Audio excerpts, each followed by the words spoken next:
Bonjour à tous, je me réjouis de vous retrouver sur le podcast La Voix de la Vente. Ce podcast qui va vous donner envie de mieux vendre en moins de 5 minutes. Aujourd'hui, je vous emmène à la rencontre d'un duo de choc. Elle vous rhabille pour l'hiver et lui, il vous tire le portrait. Le personal branding, ça vous parle? Eh bien oui, moi aussi, ça m'est tombé dessus. Ça faisait des années que mon profil LinkedIn donnait à peu près autant envie à voir que d'aller se baigner dans la mer du Nord un matin d'hiver. Alors un jour, pas comme un autre, je décide de prendre le taureau par les cornes. Et je commence par l'élément phare, la photo de profil. Ma dernière expérience dans un photomaton m'avait persuadé d'élever mon niveau d'exigence. Je me mets donc en chasse pour trouver un photographe. Et c'est là que j'ai rencontré mon image. C'est là que j'ai pris conscience que le personal branding se vivait comme un voyage avec soi-même. Et que ça dépassait largement la photo de profil de LinkedIn. La leçon que j'ai apprise se résume à peu près comme ça. Avant de poser devant un objectif, il faut en définir un. Et les deux lascars avec qui j'avais pris langue m'ont fait comprendre que je ne m'en tirerais pas à si bon compte. Voici en substance comment s'est passée notre première conversation.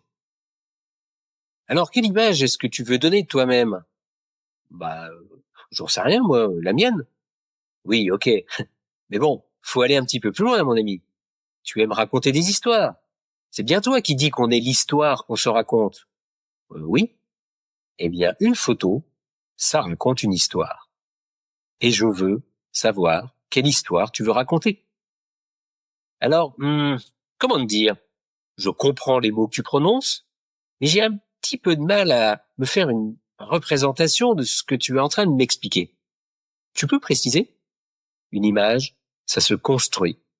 Dans sa conception, nous devons trouver ensemble l'équilibre entre l'authenticité de ta personne, qui tu es, et ce que tu veux suggérer comme évolution, comme image.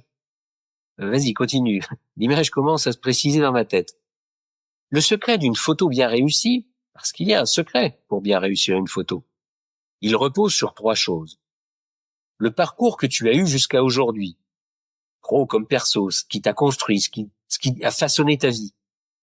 La deuxième, c'est ce qui caractérise l'image que tu veux donner maintenant, une couleur, un habit, un accessoire. Et la troisième, ce que tu veux mettre en avant aujourd'hui, sur ta personnalité. Et pourquoi est-ce qu'on doit faire tout ce saint-frusquin?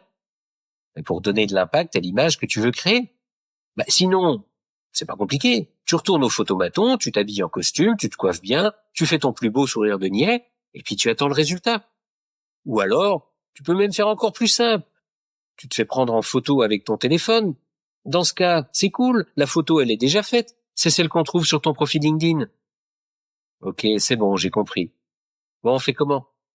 Et c'est là qu'il m'a expliqué le quoi et le comment, maintenant que j'avais compris le pourquoi. Enfin, à peu près. Et le duo m'a fait entrer dans sa danse. Elle a plongé dans ma garde-robe pour m'habiller avec style, et lui, il m'a pris en photo avec des accessoires pour illustrer qui j'étais et où je voulais aller. J'ai adoré le voyage qu'ils m'ont fait faire, à la rencontre de moi-même.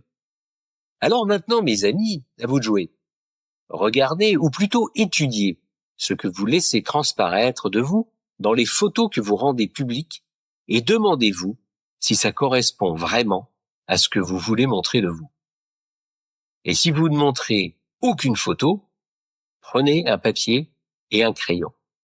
Listez tout ce qui vous freine. Voilà. Sur ce, je vous laisse et je vous dis à jeudi prochain. À bon entendeur. Salut!